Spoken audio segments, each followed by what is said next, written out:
ಇತ್ತೀಚಿನ ಸಂಚಿಕೆಗಳನ್ನು ಜಾಹೀರಾತಿನ ಕಿರಿಕಿರಿ ಇಲ್ಲದೆ ನೋಡಿ.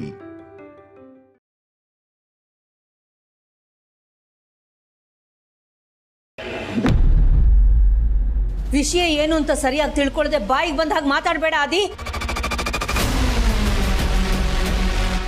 ಹಾಗಾದ್ರೆ ಹೇಳಿ, ಏನ್ ನಿಮ್ಮ ಉದ್ದೇಶ?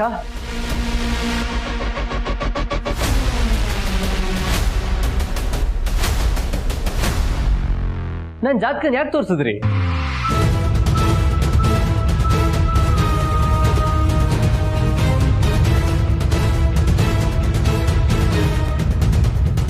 ಓಹ್, ನನ್ನ ಆತಂಕನ ಇವನು ಬೇರೆ ರೀತಿನೇ ಅರ್ಥ ಮಾಡ್ಕೊಂಡಿದ್ದಾನೆ.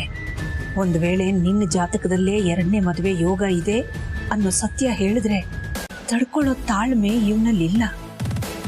ನಾನೇ 2ನೇ ಮದುವೆ ಮಾಡಿಸಕ್ಕೆ ಅಂತ ಜಾತಕ ತೋರಿಸ್ದೆ ಅಂತ ನಂಬಿದ್ದಾನೆ. ನಿಜ ಹೇಳದೆ ಇರೋದೇ ಒಳ್ಳೇದು ಅನ್ಸುತ್ತೆ.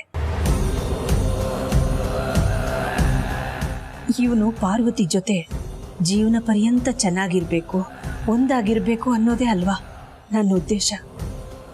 ಹೌದು, ಹೇಳದೆ ಇರೋದೇ ಒಳ್ಳೇದು. ಮಗನ ದೃಷ್ಟಿಯಲ್ಲಿ ಕೆಟ್ಟೋಳಾದ್ರೂ ಪರವಾಗಿಲ್ಲ, ಆದ್ರೆ ಅವನ ಜೀವನ ಹಾಳಾಗಕ್ಕೆ ನಾನು ಬಿಡಲ್ಲ. ಯಾಕಮ್ಮ ಮಾತಾಡ್ತಾ ಇಲ್ಲ? ಸತ್ಯ ಅನ್ನೋ ಬೀಗನ ಸುಳ್ಳು ಅನ್ನೋ ಕೀಲಿ ಕೈ ಕೊಟ್ಟು ಓಪನ್ ಆಗದೆ ಇರೋ ತರ ಲಾಕ್ ಮಾಡಿದೀರ ತಾನೆ?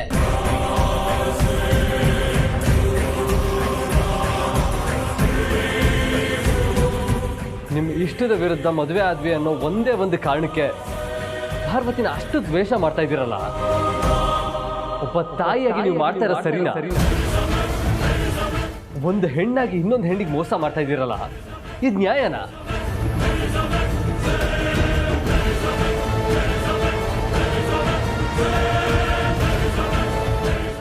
ಮೊದಲು ನಮ್ಮ ಮದುವೆಗೆ ಆಪೋಸ್ ಮಾಡಿದವರು ಆಮೇಲೆ ಎಲ್ಲರೂ ಮುಂದೆ ಬಂದು ಈ ಮದುವೆಗೆ ನನ್ನ ಯಾವ ಅಭ್ಯಂತರನೂ ಇಲ್ಲ ಅಂತ ದೊಡ್ಡತನ ತೋರಿಸಿದ್ರಿ. ಅದೇ ನಮ್ಮ ಮದುವೆ ನಿಮ್ಗೆ ದೊಡ್ಡ ಈಗೋ ಹರ್ಟ್ ಮಾಡ್ತು. ಅದೇ ಕಾರಣಕ್ಕೆ ನಮ್ಮ ಒಟ್ಟಿಗೆ ಇರಕ್ಕಾಗಲ್ಲ ಅಂತ ಮನೆ ಬಿಟ್ಟು ಹೋಗೋ ಪ್ರಯತ್ನ ಮಾಡಿದ್ರಿ. ಅದು ಆಗ್ಲಿಲ್ಲ. ಆಮೇಲೆ ಮನೆಯಲ್ಲೇ ಇದ್ರೂ ಸೊಸೆನ ಸೊಸೆ ತರ ಕಾಣಲಿಲ್ಲ. ಇದನ್ನೆಲ್ಲ ನೋಡಿ ನನಗೂ ಪಾರ್ವತಿಗೂ ಸಾಕಾಗೋಯ್ತು. ಕೊನೆಗೆ ಪಾರ್ವತಿನೇ, ಅಮ್ಮ ಖಂಡಿತವಾಗ್ಲೂ ನನ್ನ ಸೊಸೆ ಅಂತ ಒಪ್ಕೊಳ್ಳಲ್ಲ, ನಾನು ಜೀವನ ಪೂರ್ತಿ ನಿಮ್ಮ ಹೆಂಡತಿಯಾಗಿ ಇದ್ಬಿಡ್ತೀನಿ ಅಂತ ನೊಂದ್ಕೊಂಡು ಹೇಳಿದ್ಲು.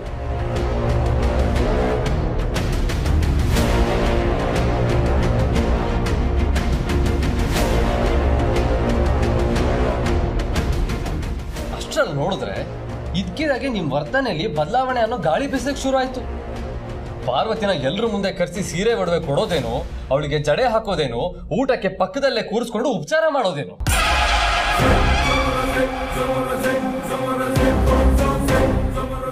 ನೋಡ್ದವರೆಲ್ಲ ಅರಸನಕೋಟೆ ಅಖಿಲಾಂಡೇಶ್ವರಿ ಅಮ್ಮವ್ರು ಎಷ್ಟು ಒಳ್ಳೆಯವರು, ತಮ್ಮ ಹಿರಿ ಸೊಸೆ ನಮ್ಮ ಮಗಳ ತರ ನೋಡ್ಕೋತಾರೆ ಅನ್ನಿಸ್ಬೇಕು. ಆ ತರ ಟ್ರೀಟ್ ಮಾಡಿದ್ರಿ. ಆದ್ರೆ ಒಳಗೊಳಗೆ ಸೈಲೆಂಟ್ ಆಗಿ ಮಗಂಗೆ ಇನ್ನೊಂದು ಮದುವೆ ಮಾಡುವಂತ ಕೆಟ್ಟ ಯೋಚನೆ. ಅಬ್ಬಬ್ಬಬ್ಬಬ್ಬ, ಡಿಯಲ್ ರೋಲ್ ಪರ್ಫಾರ್ಮೆನ್ಸ್ನ ಸಕ್ಕತ್ತಾಗಿ ಮೇಂಟೈನ್ ಮಾಡಿದ್ರಿ. ಆಕ್ಟಿಂಗ್ನ ನಿಮ್ಮ ಹತ್ರ ಕಲಿಬೇಕಮ್ಮ. ಸೂಪರ್.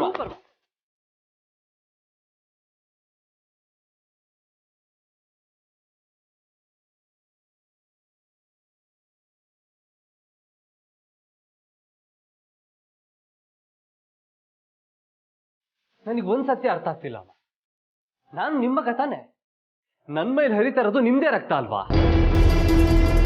ನಾನು ಮದುವೆ ಆಗಿರೋದು ಒಬ್ಬಳ್ಳೆ, ಜೀವನ ಪೂರ್ತಿ ಅವಳ ಜೊತೆನೆ ಬಾಳ್ತೀನಿ ಅಂತ ಗೊತ್ತಿದ್ದು ನೀವತ್ತು ಹೇಗೆ ನನಗೆ 2ನೇ ಮದುವೆ ಮಾಡೋದ್ರ ಬಗ್ಗೆ ಯೋಚನೆ ಮಾಡಿದ್ರಿ? ಅಲ್ಲ, ಅದಕ್ಕೆ ನಾನು ಒಪ್ತೀನಿ ಅಂತ ನೀವು ಹೇಗೆ ಅನ್ಕೊಂಡ್ರಿ?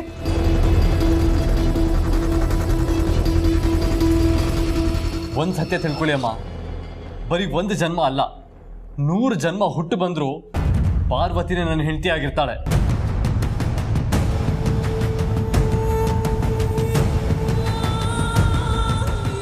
ಹಾಗಾದ್ರೆ ಎಂಥ ಸಂದರ್ಭ ಬಂದ್ರು ನೀನು 2ನೇ ಮದುವೆ ಆಗಲ್ವಾ? ಅಷ್ಟು ಶಕ್ತಿ ಇದೆಯಾ ನಿನ್ನ ಪ್ರೀತಿಗೆ? ನೀವೇ ನನಗೆ ಈ ಮಾತನ್ನ ಕೇಳ್ತಾ ಇದ್ದೀರಿ ಅಂದ್ರೆ ನೀವು ನನಗೆ 2ನೇ ಮದುವೆ ಮಾಡಿಸೋ ಯೋಚನೆ ಮಾಡ್ತಿದ್ರಿ ಅನ್ನೋದು ನಿಜ ಆಯ್ತು. ಪಾರ್ವತಿ ಕಂಡ್ರೆ ಆಗಲ್ಲ ಅನ್ನೋದು ಕನ್ಫರ್ಮ್ ಆಯ್ತು.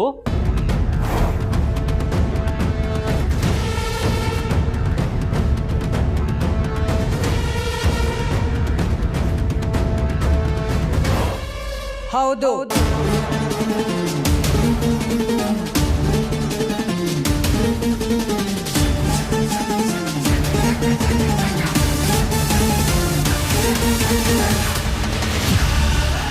ನಾನು ನಿನಗೆ ಎರಡನೇ ಮದುವೆ ಮಾಡಬೇಕು ಅಂತ ಪ್ರಯತ್ನ ಪಟ್ಟಿದ್ದು ನಿಜ.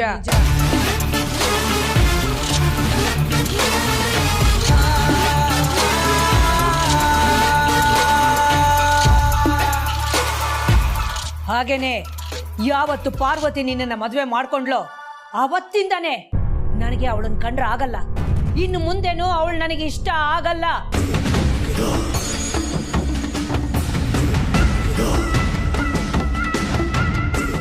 ಅರಸನ ಕೋಟೆಯ ಸೊಸೆ ಆಗೋದಕ್ಕೆ ಪಾರ್ವತಿಗೆ ಯೋಗ್ಯತೆ ಇಲ್ಲ ಅನ್ನೋದು ನನ್ನ ಅಭಿಪ್ರಾಯ.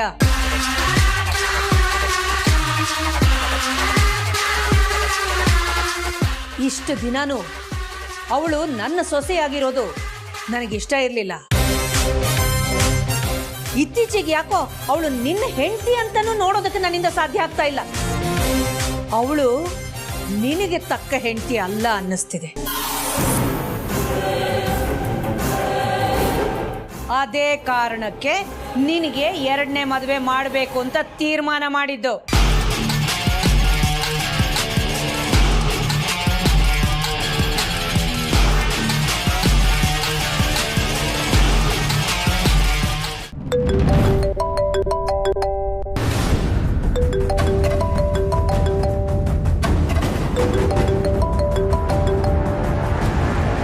ಹಲೋ ಹಲೋ ಸರ್, ನಮಸ್ತೆ. ನಾನು ಅವ್ರ ಹೆಂಡತಿ ಮಾತಾಡ್ತಾ ಇರೋದು. ನೀವ್ಯಾರು? ನಾನು ಮ್ಯಾನೇಜರ್ ಸತೀಶ್ ಮಾತಾಡ್ತಿರೋದು ಮೇಡಮ್. ಆದಿತ್ಯ ಸರ್ ಹತ್ರ ಅರ್ಜೆಂಟಾಗಿ ಮಾತಾಡಬೇಕಿತ್ತು. ರಾ ಮೆಟೀರಿಯಲ್ಸ್ ತರ್ತಾ ಇದ್ದ ಲಾರಿಗಳೆಲ್ಲ ಮಳೆಯಿಂದ ಅಲ್ಲೇ ನಿಂತಿದೆ. ಅದನ್ನ ಹೇಳೋಣ ಅಂತ ಪ್ರೀತಿ ಸರಿ ಕಾಲ್ ಮಾಡಿದ್ರೆ ಅವ್ರು ಕಾಲ್ ಪಿಕ್ ಮಾಡ್ತಿಲ್ಲ. ಸೊ ಅದಕ್ಕೆ ಆದಿತ್ಯ ಸರ್ ಹತ್ರ ಇದ್ರ ಬಗ್ಗೆ ಮಾತಾಡೋಣ ಅಂತ ಕಾಲ್ ಮಾಡಿದೆ. ಸ್ವಲ್ಪ ಫೋನ್ ಕೊಡ್ತೀರಾ ಅವರಿಗೆ? ಸರಿ, ಒಂದು ನಿಮಿಷ ಇರಿ, ಅವ್ರಿಗೆ ನಿಮಗೆ ಫೋನ್ ಮಾಡಕ್ಕೆ ಹೇಳ್ತೀನಿ. ಸರಿ ಮೇಡಮ್.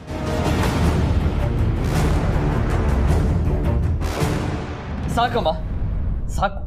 ಇನ್ನೇನು ಮಾತಾಡಬೇಡಿ.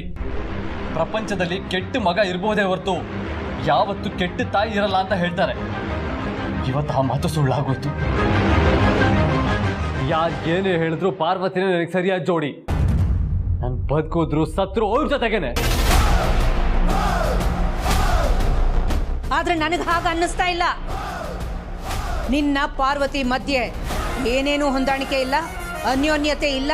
ಇವತ್ತಲ್ಲ ನಾಳೆ ಅವಳಿಗೂ ನಿನಗೂ ಚೆನ್ನಾಗಿ ಜಗಳ ಆಗಿ ನೀನು ಬೇರೆ ಒಬ್ಳನ್ನ ಮದುವೆ ಮಾಡ್ಕೊಂಡೇ ಮಾಡ್ಕೋತೀಯ ಅಂತ ಅನ್ನಿಸ್ತಾ ಇದೆ. ಅದು ಈ ಜನ್ಮದಲ್ಲಿ ಸಾಧ್ಯನೇ ಇಲ್ಲ. ಪಾರ್ವತಿ ಏನಾದ್ರೂ ನನ್ನ ಜೀವನದಲ್ಲಿ ಕೊನೆವರೆಗೂ ಇರಲಿಲ್ಲ ಅಂದ್ರೆ ನಾನು ಸತ್ತು ಹೋಗ್ತೀನಿ ಹೊರತು ಬೇರೆ ಹೆಣ್ಣನ್ನ ಕಣ್ಣೆತ್ತು ನೋಡಲ್ಲ. ಪಾರ್ವತಿ ನನ್ನ ಜೀವ. ಅಂಥದ್ರಲ್ಲಿ ಹೇಗೆ ಅವಳನ್ನ ನನ್ನಿಂದ ದೂರ ಮಾಡೋದಕ್ಕೆ ಯೋಚನೆ ಮಾಡಿದ್ರಿ? ಪಾರ್ವತಿ ವಿಷಯದಲ್ಲಿ ನಿಮ್ಗಿರೋ ಅಭಿಪ್ರಾಯನ ನಾನು ಸುಳ್ಳು ಮಾಡ್ತೀನಿ. ಆಯ್ತು ಆಯ್ತು, ನಾನು ನೋಡ್ತೀನಿ. ಕೊನೆವರೆಗೂ ಪಾರ್ವತಿ ಒಬ್ಳಿಗೆ ನಿಯತ್ತಾಗಿರ್ತೀಯಾ? ಅಷ್ಟು ಶಕ್ತಿ ನಿನ್ನ ಪ್ರೀತಿಗಿದೆಯಾ? ಖಂಡಿತ ಇದೆ.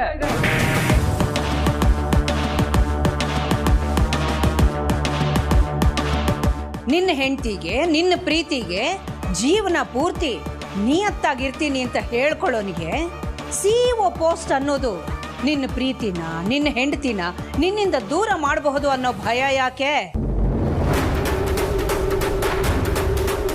ನೀನೀಗ ಮತ್ತೆ ನಮ್ಮ ಕಂಪನಿ ಸಿಇಒ ಪೋಸ್ಟನ್ನ ಒಪ್ಕೊಂಡ್ರೆ ನಿನ್ನ ಹೆಂಡತಿ ಮೇಲಿನ ಪ್ರೀತಿ ಸೋತು ಹೋಗುತ್ತಾ? ಇಷ್ಟಕ್ಕೆ ನಿನಗೇ ನಿನ್ನ ಹೆಂಡತಿ ಮೇಲಿನ ಪ್ರೀತಿ ಮೇಲೆ ಅನುಮಾನ ಬಂದ್ಬಿಡ್ತಾ? ಒಂದು 8-10 ಗಂಟೆ ಕಾಲ ದಿನದಲ್ಲಿ ನಿನ್ನ ಹೆಂಡತಿಯಿಂದ ನೀನು ದೂರ ಇದ್ದೆ ಅಂದ ಮಾತ್ರಕ್ಕೆ ನಿನ್ನ ಪ್ರೀತಿ ಸೋತೋಯ್ತು ಅಂತ ಅರ್ಥನಾ?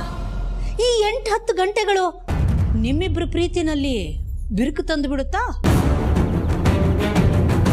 ಖಂಡಿತ ಇಲ್ಲ. 8 ಗಂಟೆ ಅಲ್ಲ, 80 ವರ್ಷ ನಾನು ಅವಳಿಂದ ದೂರ ಇದ್ರು ನನಗೆ ಅವಳ ಮೇಲೆ ಒಂದು ಚೂರು ಪ್ರೀತಿ ಕಮ್ಮಿ ಆಗಲ್ಲ. ಹೌದಾ? ಹಾಗಾದ್ರೆ ಈ ಸಿಇಒ ಪೋಸ್ಟ್ ಅನ್ನ ಒಪ್ಕೋ.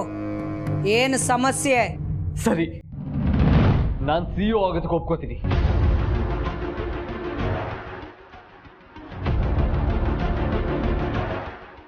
ಆ ಪೋಸ್ಟರ್ ಇದ್ರು ನಮ್ಮ ಪ್ರೀತಿಗೆ ಯಾವ ಸಮಸ್ಯೆನೂ ಬರಲ್ಲ.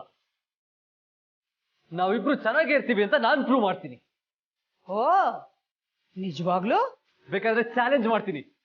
ಅದನ್ನ ನಿಮ್ಗೆ ಹಾಕ್ತಿರೋ ಸವಾಲ್ ಅಂತ ಬೇಕಾದ್ರೂ ತಿಳ್ಕೊಳ್ಳಿ. ಎಷ್ಟೇ ಕಷ್ಟ ಆದ್ರೂ, ಎಂತ ಕಷ್ಟದ ಪರಿಸ್ಥಿತಿನೇ ಬಂದ್ರು, ಯಾರು ನನ್ನ ಪಾರ್ವತಿನ ನನ್ನಿಂದ ದೂರ ಮಾಡೋದಿಕ್ಕಾಗಲ್ಲ. ನಿಮ್ಮಿಂದಲೂ ಅಷ್ಟೇ ದೂರ ಮಾಡೋದಿಕ್ಕಾಗಲ್ಲ.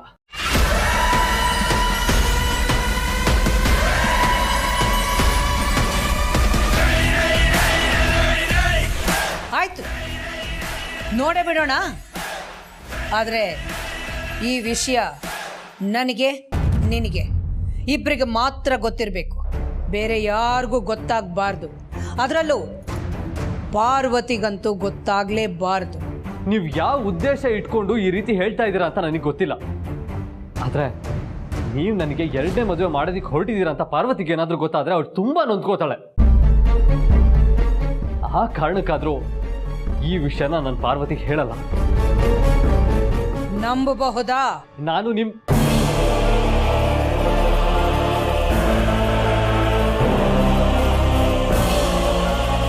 ಒಂದ್ಸಲ ಮಾತು ಕೊಟ್ರೆ ಯಾವ ಕಾರಣಕ್ಕೂ ತಪ್ಪೋನಲ್ಲ ಈ ಆದಿತ್ಯ.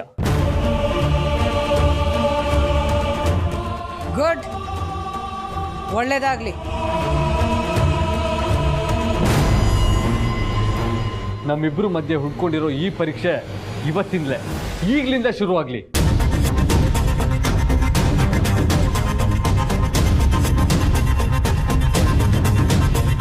ಗೆಲ್ಲೋದು ನಾನೇ, ನನ್ನ ಪ್ರೀತಿನೇ.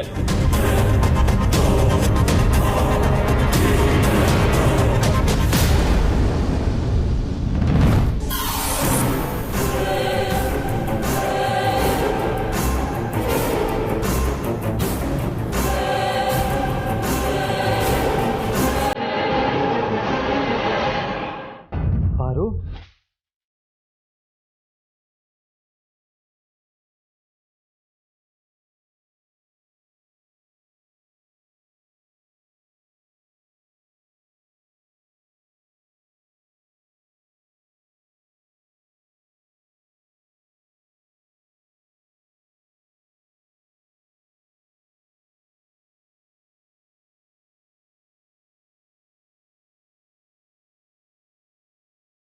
ಪಾರು, ನೀನ್ ಯಾವಾಗ ಬಂದೆ?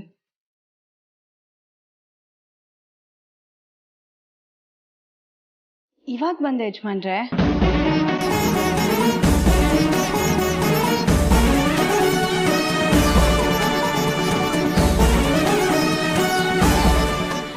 ಅದು ನಿಮ್ಮ ಆಫೀಸಿಂದ ಯಾರೋ ಫೋನ್ ಮಾಡಿದ್ರು, ನಿಮ್ಮ ಹತ್ರ ಮಾತಾಡಬೇಕು ಅಂದರು, ಅದಕ್ಕೆ ತಗೊಂಬಂದೆ. ತಗೊಳ್ಳಿ.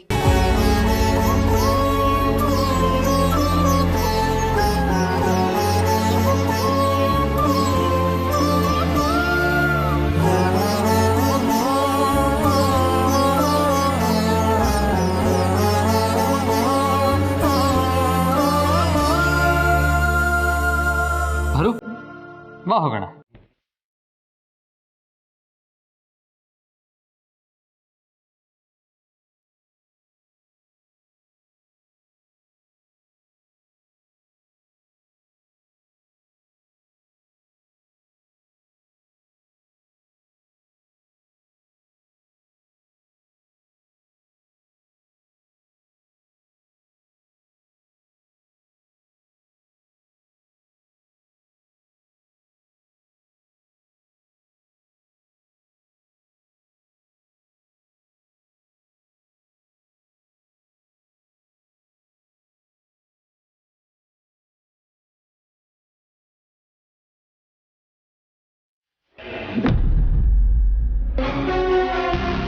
ಅರು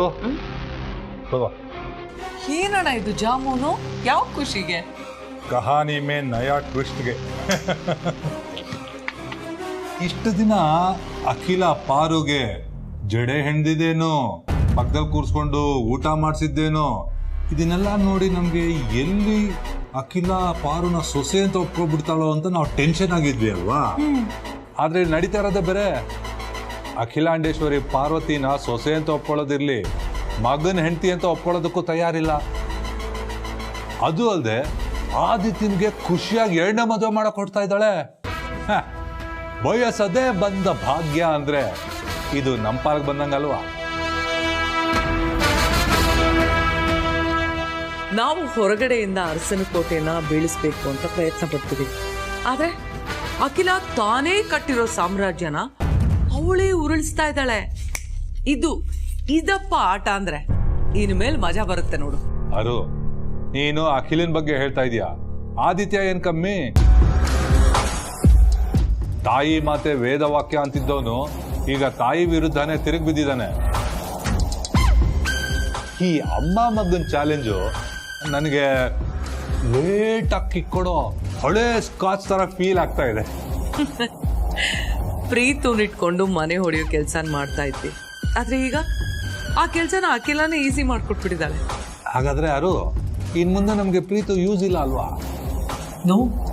ತಪ್ಪು ಕಲ್ಪನೆ. ಬೆಂಕಿ ಹಚ್ಚಿರೋ ಕಡ್ಡಿಯಿಂದನೂ ನಾವು ಮತ್ತೆ ಬೆಂಕಿ ಹಚ್ಚಬಹುದು. ಶಿಕಾರಿನೇ ಆಗ್ಲಿ ಪಿಕಾರಿನೇ ಆಗ್ಲಿ ಯಾವ್ದಾದ್ರು ಒಂದು ರೂಪದಲ್ಲಿ ನಮ್ ಪ್ರಯೋಜನಕ್ಕೆ ಬರ್ತಾರೆ. So let him be there. ವಾಹ್ ವಾಹ್, ಇದೇ ಖುಷಿಲಿ ಜಾಮೂನ್ ತಿನ್ನೋ. ನೀನ್ ಹೇಳೋದು ಸರಿನೇ.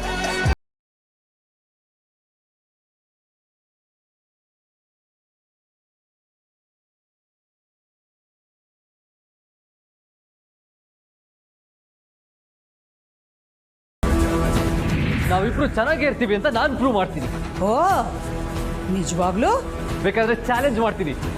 ಅದನ್ನ ನಿಮ್ಗೆ ಹಾಕ್ತಿರೋ ಸವಾಲ್ ಅಂತ ಬೇಕಾದ್ರೂ ತಿಳ್ಕೊಳ್ಳಿ. ಎಷ್ಟೇ ಕಷ್ಟ ಆದ್ರೂ, ಎಂತ ಕಷ್ಟದ ಪರಿಸ್ಥಿತಿನೇ ಬಂದ್ರು ಯಾರು ನನ್ನ ಪಾರ್ವತಿನ ನನ್ನಿಂದ ದೂರ ಮಾಡೋದಕ್ಕಾಗಲ್ಲ. ನಿಮ್ಮಿಂದು ಅಷ್ಟೇ ದೂರ ಮಾಡೋದಕ್ಕಾಗಲ್ಲ. ಅಖಿಲ, ಇದು ಯಾಕೋ ತುಂಬ ವಿಪರೀತಕ್ಕೆ ಹೋಗ್ತಾ ಇದೆ ಅಂತ ನನಗನ್ನಿಸ್ತಾ ಇದೆ. ನಿನ್ಮೇಲೆ ಎಷ್ಟೊಂದು ಗೌರವ ಇಟ್ಕೊಂಡಿದ್ದ ಆದಿತ್ಯ ಇವತ್ತು ನಿನ್ನನ್ನು ಎದುರಾಳಿ ಥರ ನೋಡ್ತಿದ್ದಾನೆ. ನಿನ್ನ ಬಗ್ಗೆ ಎಷ್ಟು ಹಗುರವಾಗಿ ಮಾತಾಡ್ತಿದ್ದಾನೆ. ಆ ಮಾತುಗಳನ್ನ ಕೇಳಿ ನನ್ನ ಮನಸ್ಸಿಗೆ ಎಷ್ಟು ನೋವಾಯಿತು ಗೊತ್ತಾ?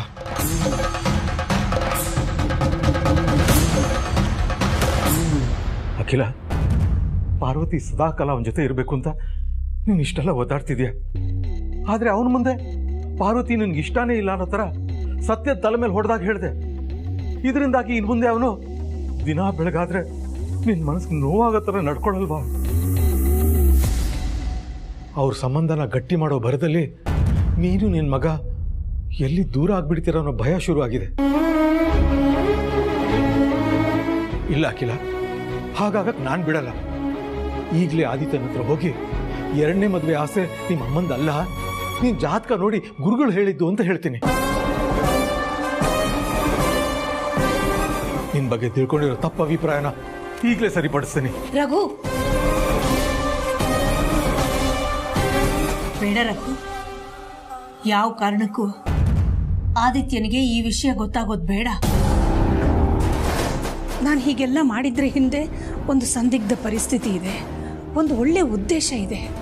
ಆ ಉದ್ದೇಶ ಈಡೇರೋದಕ್ಕೋಸ್ಕರ ಆದಿ ನನ್ನ ಮೇಲೆ ಕೋಪ ಮಾಡ್ಕೊಂಡ್ರೂ ಪರವಾಗಿಲ್ಲ, ನನ್ನನ್ನು ದೂರ ಇಟ್ಟರೂ ಪರವಾಗಿಲ್ಲ. ಅವನ ಹೆಂಡತಿ ಜೊತೆಗೆ ಅವನು ಚೆನ್ನಾಗಿರ್ಬೇಕು, ಅದು ನನ್ನ ಸಂತೋಷ. ದಯವಿಟ್ಟು ನಾನು ಹೇಳೋವರೆಗೂ ಈ ಎರಡನೇ ಮದುವೆ ವಿಷಯ, ಈ ಜಾತಕದ ವಿಷಯನ ಅದಕ್ಕೆ ಹೇಳಬೇಡಿ. ಹೇಳಿದ್ರೆ ನನ್ನ ಮೇಲೆ ಆಣೆ.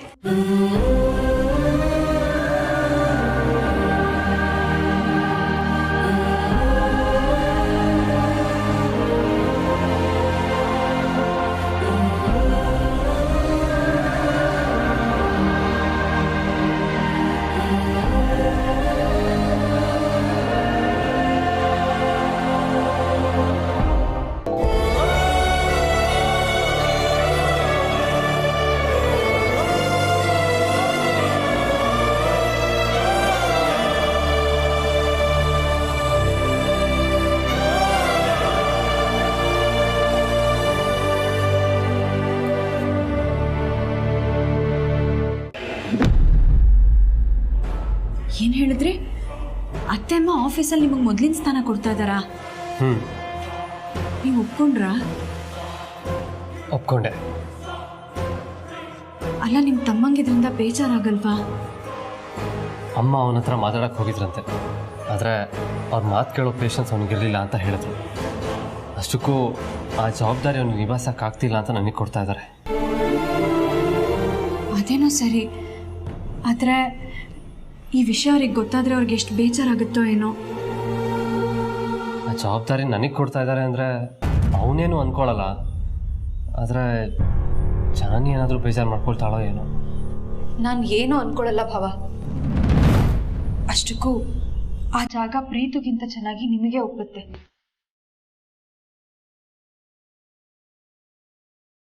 ಇದಕ್ಕೂ ಮುಂಚೆ ಆ ಸ್ಥಾನನ ನಿಮ್ಮಿಂದ ಕಿತ್ತು ಪ್ರೀತಿ ಕೊಟ್ಟಾಗ ನನಗೆ ಖುಷಿಯಾಗಿದ್ದಂತೂ ನಿಜ.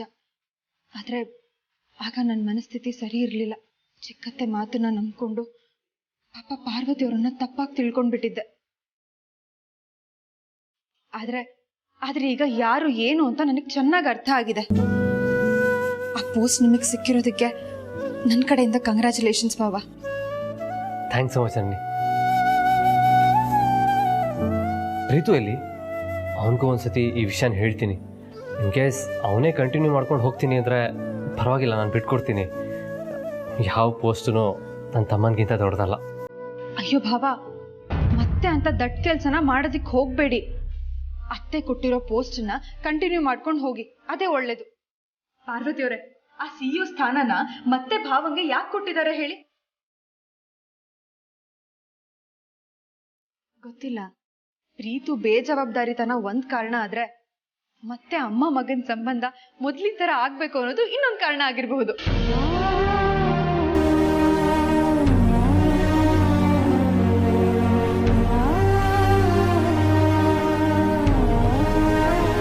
ಬೇಕಾದ್ರೆ ಚಾಲೆಂಜ್ ಮಾಡ್ತೀನಿ, ಅದನ್ನ ನಿಮ್ಗೆ ಹಾಕ್ತಿರೋ ಸವಾಲ್ ಅಂತ ಬೇಕಾದ್ರೂ ತಿಳ್ಕೊಳ್ಳಿ.